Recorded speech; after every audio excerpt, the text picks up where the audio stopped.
Hello friends, कैसे हैं आप लोग। स्वागत है आपका संगीता एजुकेशन एकेडमी में। तो आज का वीडियो बहुत ही इंटरेस्टिंग होने वाला है दोस्तों। बीपीएससी टीआरई 4 के लिए ईवीएस कंटेंट है जो बहुत ही इंपॉर्टेंट और बहुत ही इजी क्वेश्चन है। आप लोग देखते ही क्वेश्चन फट फट कर लोगे और देखोगे कि कितना इंटरेस्टिंग वीडियो होने वाला है। तो वीडियो को स्किप किए बिना ही पूरा वीडियो देखिएगा, आपको बहुत एग्जाम में हेल्प करने वाला है। तो चलिए शुरू करते हैं। क्वेश्चन नंबर 1, एक गिलास पानी में चुटकी भर नमक घोल दिया जाए तो जल का स्तर डैश, मतलब जल का स्तर क्या होगा। बढ़ जाएगा, घट जाएगा, एक समान रहेगा या फिर इनमें से कोई नहीं। तो देखिए, जल और नमक दोनों सजाती हैं और सजाती का मतलब एक जाति के हैं। जब एक जाति के हैं तो एक समान ही रहेंगे। तो इसका ऑप्शन नंबर ग सही हो जाएगा, एक समान रहेगा। सेकंड क्वेश्चन है, देखिए दोस्तों आज का 30 क्वेश्चन है, लेकिन 30 क्वेश्चन में हम लोग 50 क्वेश्चन से भी अधिक क्वेश्चन को कवर करेंगे। आप लोग देखते जाइए और समझते जाइए। वायु प्रदूषण का कौन सा स्रोत नहीं है। नहीं है, देखिए निगेटिव पूछा है, वायु प्रदूषण का कौन सा स्रोत नहीं है। तो वाहन तो है। देखिए वाहन से जो धुआं निकलता है, जो गैस निकलती है, वो तो वायु प्रदूषण करती हैं। उद्योग धंधे भी हैं, जैसे फैक्ट्रियों से जो चिमनी वाला धुआं निकलता है उससे प्रदूषण ही प्रदूषण फैलता है। भट्ठे से जो ईंट के भट्ठे होते हैं उससे जो धुआं निकलता है उससे प्रदूषण फैलता है। तो वायु प्रदूषण के कारण है। धूल के कारण भी वायु प्रदूषण के कारण है। तो ठोस अपशिष्ट यही नहीं है दोस्तों। और नहीं का भाई नहीं, निगेटिव का भाई निगेटिव। तो देखिए कितना इजी क्वेश्चन है, आप लोग कैसे चुटकी बजा बजा के करेंगे और मजे से पढ़ेंगे। फिर चलिए क्वेश्चन नंबर 3 देखते हैं। कौन सी गैस अधिकतम भूमंडलीय तापमान वृद्धि के लिए उत्तरदायी है। कौन सा गैस अधिकतम तापमान वृद्धि के लिए उत्तरदायी है, बताइए। क्लोरोफ्लोरोकार्बन, मीथेन, कार्बन डाइऑक्साइड या नाइट्रस ऑक्साइड। तो ये है भाई साहब कार्बन डाइऑक्साइड। ये है भूमंडलीय ताप वृद्धि के लिए सबसे ज्यादा उत्तरदायी कौन है, कार्बन डाइऑक्साइड। समझ में आया। नेक्स्ट क्वेश्चन है, चंद्र ग्रहण कब लगता है। Very important question, very very important कर लीजिए। देखिए ये वीडियो कॉमन वीडियो है, ये बीपीएससी वालों के लिए भी हो सकता है, हरियाणा टेट वालों के लिए, झारखंड वालों के लिए भी हो सकता है। ये बहुत इंपॉर्टेंट वीडियो है। तो चलिए देखिए, चंद्र ग्रहण कब लगता है। देखिए सबसे पहले दोस्तों चंद्र ग्रहण की प्रक्रिया समझ लीजिए। चंद्र ग्रहण, सूर्य ग्रहण। तो चंद्र ग्रहण कब लगता है, तो अभी तो हम बताएंगे चंद्र ग्रहण, लेकिन चंद्र ग्रहण किस दिन लगता है, तो हमेशा पूर्णिमा के दिन लगता है। और सूर्य ग्रहण कब लगता है, तो हमेशा अमावस्या के दिन लगता है। समझ में आया। ये सूर्य ग्रहण और ये चंद्र ग्रहण। चंद्र ग्रहण हमेशा पूर्णिमा के दिन और सूर्य ग्रहण हमेशा अमावस्या के दिन लगता है। अब पूछा है चंद्र ग्रहण लगता कब है, तो देखिए ये हमारे सूर्य भाई साहब हैं, ठीक है। और ये हमारे चंद्रमा जी हैं और ये पृथ्वी है। तो जब सूर्य और चंद्रमा के बीच पृथ्वी आ जाती है तो चंद्र ग्रहण लगता है। इस कॉन्सेप्ट को आप लोग समझ लीजिएगा, बहुत सारे बच्चे कंफ्यूज होते हैं। तो जब सूर्य और चंद्रमा के बीच पृथ्वी आ जाती है तो चंद्र ग्रहण लगता है, ठीक है। और यहीं पे बनता है दूसरा क्वेश्चन कि सूर्य ग्रहण कब लगता है। तो सूर्य ग्रहण कब लगता है, जब सूर्य और पृथ्वी के बीच चंद्रमा आ जाता है तब सूर्य ग्रहण लगता है। एक बार बीच में पृथ्वी आती है, एक बार बीच में चंद्रमा आता है, सूरज कभी भी बीच में नहीं आता है। तो जब चंद्र ग्रहण लगे तो पृथ्वी बीच में आती है, जब सूर्य ग्रहण लगे तो चंद्रमा बीच में आता है, ठीक है। तो आई होप आप लोग को इसका मतलब समझे होंगे। तो देखिए इसमें दिया है ऑप्शन, पृथ्वी सूर्य और चंद्रमा के बीच आ जाए। जी राइट बात है, पृथ्वी सूर्य और चंद्रमा के बीच आ जाती है तब क्या लगता है, चंद्र ग्रहण लगता है। तो ऑप्शन नंबर क सही हो जाएगा। नेक्स्ट क्वेश्चन है, संगमरमर कैंसर की घटना का कारण है। संगमरमर कैंसर की घटना का क्या कारण है, या फिर पूछा जाता है ताजमहल का रंग पीला क्यों हो जा रहा है, बताइए। तो हो जा रहा है कज्जल कण के कारण, अम्लीय वर्षा के कारण, अम्लीय वर्षा के कारण, CFCS के कारण, या फिर कोहरा के कारण। तो देखिए दोस्तों संगमरमर कैंसर का कारण है अम्लीय वर्षा, एसिड रेन।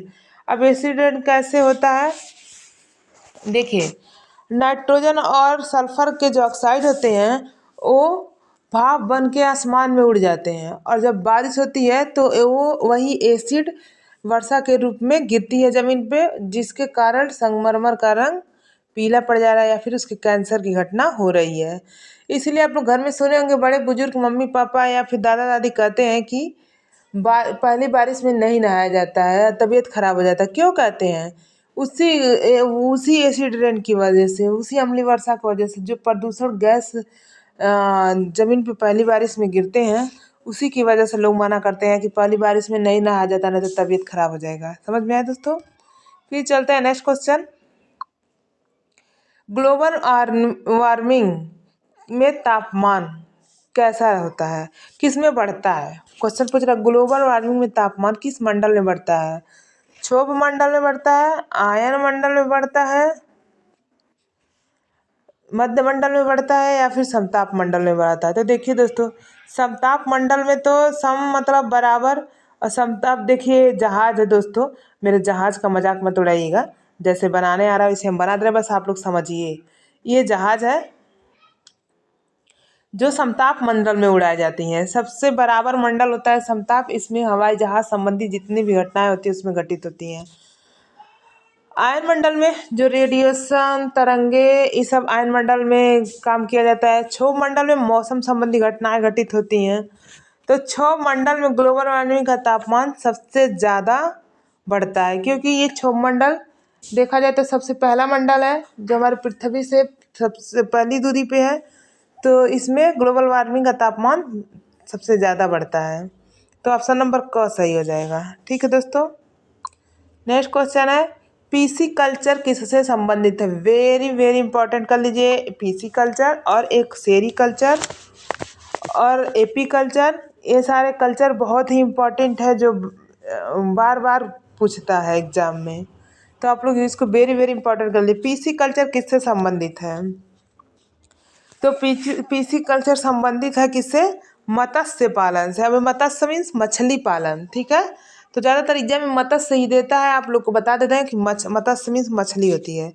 तो मत्स्य पालन के लिए पीसी कल्चर है। अब आप लोग कमेंट बॉक्स में बताइए कि एपी कल्चर किससे संबंधित है। तो एपी कल्चर संबंधित है मधुमक्खी से, एपी कल्चर। मुर्गी का क्या होगा, पोल्ट्री होगा। और सेरी कल्चर किससे संबंधित है दोस्तों, आप लोग इसका आंसर कमेंट बॉक्स में ज़रूर दीजिएगा। सेरी कल्चर बहुत ही इम्पोर्टेंट है, सेरी कल्चर, ठीक है। चलिए नेक्स्ट क्वेश्चन की तरफ चलते हैं। और देखिए एक क्वेश्चन से आपका कितना क्वेश्चन तैयार है, इसी में 3-4 क्वेश्चन तैयार हो गया। फिर चलिए भूकंप की तीव्रता मापने के यंत्र को क्या कहते हैं। भूकंप की तीव्रता मापने के यंत्र को क्या कहते हैं, तो बताइए फिजियोग्राफ, सिस्मोग्राफ, कार्डियोग्राफ या फिर बैरोग्राफ। तो भूकंप मापने के यंत्र को कहते हैं सिस्मोग्राफ, ठीक है। देखिए कितना इजी क्वेश्चन, आप लोग चुटकी में यू यू यू कर लेंगे।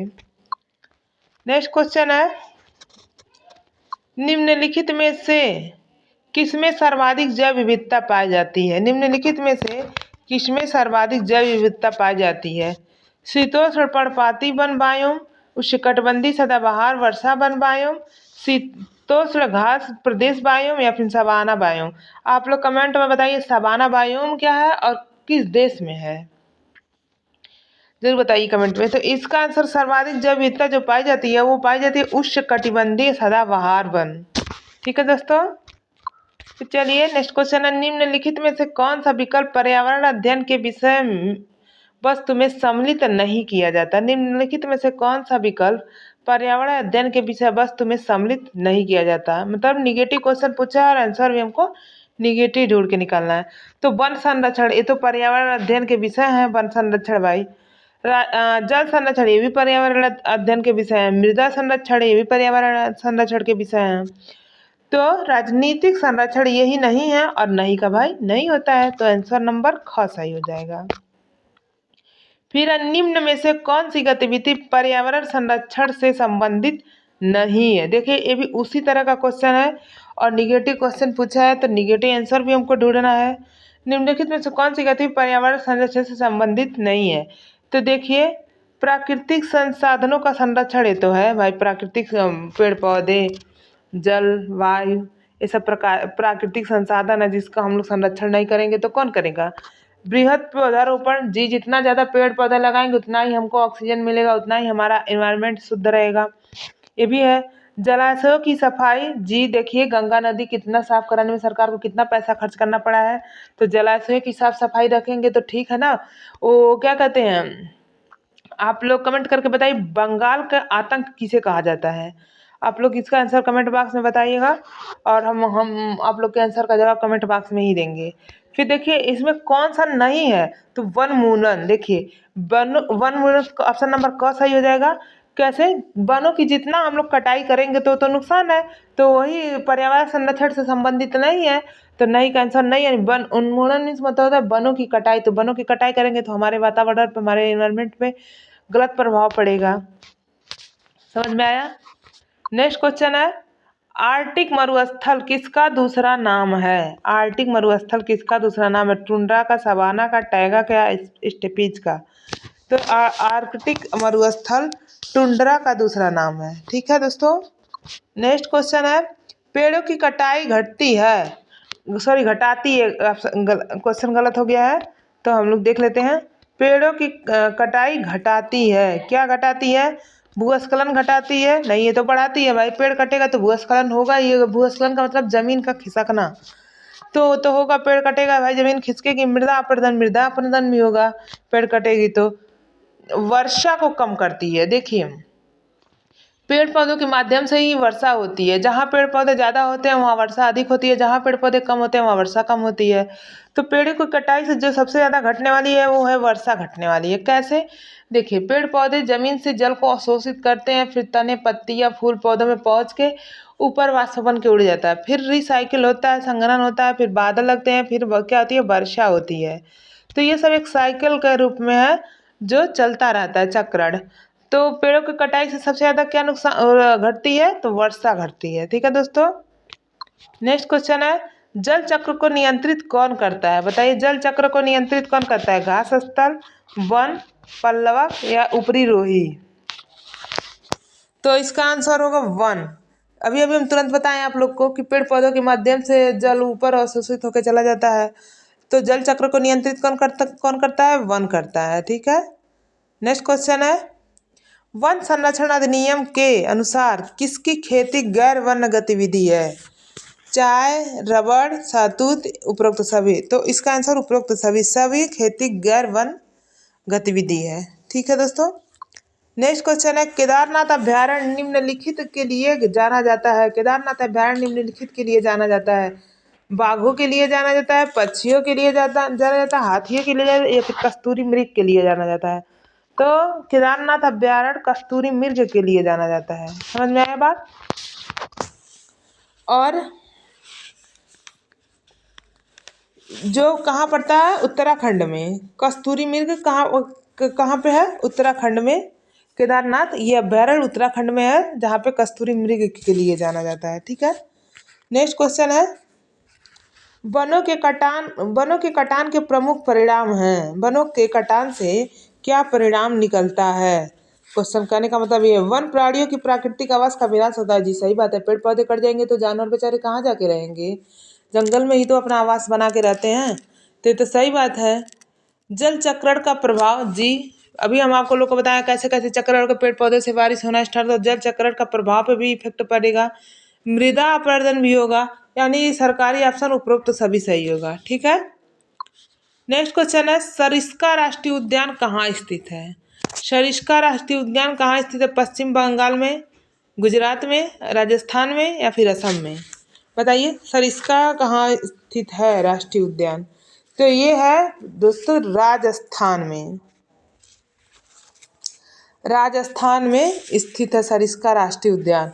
अब राजस्थान में और कौन सा राष्ट्रीय उद्यान है, तो देखिए है एक रणथंभौर और है केवलादेव। ये बहुत ही इम्पोर्टेंट है दोस्तों, क्वेश्चन वेरी वेरी इंपॉर्टेंट कर लीजिए। ये सारा टॉपिक आप लोग एकदम कंठस्थ कर लीजिएगा क्योंकि एग्जाम में पूछता ही पूछता है। नेक्स्ट क्वेश्चन है, कोटोपैक्सी एक जागृत ज्वालामुखी है जो स्थित है। जागृत ज्वालामुखी क्या होती है? जो हमेशा अपने ज्वालामुखी से लावा निकलता रहता है। ठीक है, ज्वालामुखी का आकार यहाँ से लावा हमेशा निकलता रहता है, तो इसको जागृत या सक्रिय ज्वालामुखी कहते हैं। ठीक है, तो कोटोपैक्सी एक जागृत ज्वालामुखी है जो कहाँ स्थित है? सिसिली में, हवाई में, एंडीज में या फिर रॉकीज में। तो इसका आंसर होगा एंडीज में। ठीक है, जो कहाँ पे है? एक देश पूछे तो इक्वाडोर, और पूछे कहाँ पे है तो दक्षिण अमेरिका में। ठीक है, नेक्स्ट क्वेश्चन है, WWF से आशय है world wide fund, world war fund, world wild life fund या फिर वर्ल्ड वाच फंड। बताइए WWF का आशय कहाँ से है? तो होगा वो world wild life fund. Next question है, गिर शेर परियोजना स्थित है। देखिए गिर शेर परियोजना कहाँ स्थित है? अब फिर इस क्वेश्चन इस तरह ही पूछ देता है या फिर पूछ देता है गिर नेशनल पार्क कहाँ पे है। फिर ये भी पूछ देता है शेरों के लिए इसमें से कौन सा नेशनल पार्क जाना जाता है। तो क्वेश्चन कई तरह से घुमा के पूछते हैं, तो आप लोग याद रखिएगा गिर राष्ट्रीय उद्यान कहाँ पे है। तो ये गिर, देखिए ग से गिर और ग से गुजरात। ऑप्शन नंबर ख सही होगा, गिर शेर परियोजना गुजरात में है। ठीक है दोस्तों, नेक्स्ट क्वेश्चन है, ग्रीन पीस इंटरनेशनल का मुख्यालय स्थित है। ग्रीन पीस इंटरनेशनल का मुख्यालय कहाँ स्थित है? न्यूयॉर्क में, सिडनी में, एम्स्टर्डम में या फिर नागासाकी में। तो ये स्थित है एम्स्टर्डम में। ठीक है, नेक्स्ट क्वेश्चन है, भारत में टाइगर प्रोजेक्ट कब प्रारंभ किया गया था? Very very very important question दोस्तों। टाइगर प्रोजेक्ट, पांडा प्रोजेक्ट, ऐसे कई प्रोजेक्ट है जो बहुत ही इंपॉर्टेंट है। टाइगर प्रोजेक्ट तो हर एग्जाम वालों का फेवरेट क्वेश्चन बन चुका है। तो टाइगर प्रोजेक्ट कब प्रारंभ किया गया था बताइए? तो टाइगर प्रोजेक्ट प्रारंभ किया गया 1973 में। और पूछे कि टाइगर स्टेट किसे कहते हैं? तो किसे कहते हैं? MP को, मध्य प्रदेश को। ठीक है, नेक्स्ट क्वेश्चन है, वन्य जीव सुरक्षा अधिनियम पारित किया गया था। वन्य जीव सुरक्षा अधिनियम कब पारित किया गया था? तो ये पारित किया गया था 1972 में। तो आप लोग याद रखिएगा 1972 में वन्य जीव सुरक्षा अधिनियम पारित किया गया था और 1973 में टाइगर प्रोजेक्ट शुरू किया गया था। भारतीय गैंडा कहाँ संरक्षित है? भारतीय गैंडा कहाँ संरक्षित है या फिर एक सिंह गैंडे के लिए कौन सा राष्ट्रीय उद्यान प्रसिद्ध है? ये कहाँ पे पाया जाता है? काजीरंगा। तो इसका आंसर होगा काजीरंगा नेशनल पार्क, जो कहाँ है? असम में है, जो एक सिंह गैंडे के लिए जाना जाता है। तो ये क्वेश्चन कई तरह से पूछता है। ठीक है, बांदीपुर कहाँ नेशनल पार्क कहाँ है? तो ये है कर्नाटक में, कर्नाटक। कॉर्बेट नेशनल पार्क कहाँ है? तो दोस्तों ये है कॉर्बेट नेशनल पार्क उत्तराखंड में, UK। और गिर नेशनल पार्क कहाँ है? तो गिर नेशनल पार्क अभी हम आप लोग को बताएं, ग से गिर, ग से गुजरात। आई होप इससे 3-4 क्वेश्चन आप लोग का तैयार हो गया होगा। बहुत ही इंपॉर्टेंट क्वेश्चन है, तो सारा ध्यान में रखिएगा। और ये नेशनल पार्क ऐसा नेशनल पार्क है जो बार बार एग्जाम में रिपीट करके पूछता है। तो आप लोग इस चारों नेशनल पार्क और इससे नेशनल पार्क से संबंधित और भी सारा टॉपिक तैयार रखिएगा। रेड डाटा बुक किससे संबंधित है? विलुप्ति के करीब जीव, नदियों में प्रदूषण, घटता भूजल स्तर, वायु प्रदूषण। नहीं, रेड डाटा बुक विलुप्ति के करीब जीव, ऑप्शन नंबर क सही होगा। रेड डाटा बुक ICN, जिसमें जो जानवर विलुप्त होते जा रहे हैं, जो जानवर दिखाई नहीं दे रहे हैं, जो पशु पक्षी दिखाई नहीं दे रहे हैं, उनके लिए रेड डाटा बुक रखा गया है। जो कहीं चिड़ियाघर, किसी भी अभ्यारण्य, पार्क, जंगल, वन में नहीं पाया जा रहा है, उसके लिए रेड डाटा बुक बनाया गया है। नेक्स्ट क्वेश्चन है, world wild life institute of India WII कहाँ स्थित है? नई दिल्ली, अहमदाबाद, कोयम्बटूर या फिर देहरादून। तो बताइए इसका सही आंसर क्या होगा। इसका सही आंसर होगा Dehradun. Wild life institute of India, ये देहरादून में है। और कहाँ देहरादून कहाँ पड़ता है, तो ये पड़ता है यूके में, अपने उत्तराखंड में। ठीक है दोस्तों। नेक्स्ट क्वेश्चन है 16 घास स्थल कहाँ पाए जाते हैं। 16 घास स्थल कहाँ पाए जाते हैं। वो पाए जाते हैं पश्चिमी घाट में, हिमाचल प्रदेश में, पूर्वी घाट या फिर विंध्याचल। तो बताइए 16 घास के मैदान कहाँ पाए जाते हैं। तो 16 घास स्थल पाए जाते हैं आपका पश्चिमी घाट पे। नेक्स्ट क्वेश्चन है प्राणियों की संकटग्रस्त जातियां वे हैं। अब बताइए कौन सी है प्राणियों की संकटग्रस्त जातियां। जो अन्य जातियों के लिए खतरनाक हैं, जो विशिष्ट क्षेत्र में पाए जाते हैं, जिनकी संख्या कम हो गई है, जिनके लुप्त होने की खतरा है। तो बताइए इसका आंसर क्या होगा। तो दोस्तों इनका आंसर होगा जिनके लुप्त होने, जैसे कि अभी बताए हैं रेड डाटा बुक।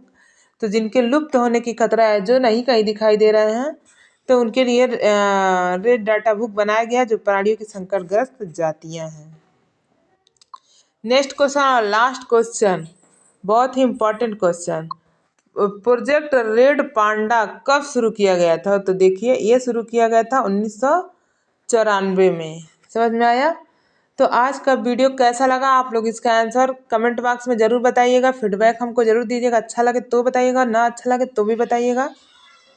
और अपने दोस्तों को वीडियो शेयर कर दीजिएगा। दोस्तों जो लोग चैनल पे नए हैं, आप लोग के लिए इतना मेहनत से बना के वीडियो लाते हैं, तो चैनल को सब्सक्राइब कर लीजिएगा। Thank you. फिर मिलते हैं कल नेक्स्ट वीडियो में।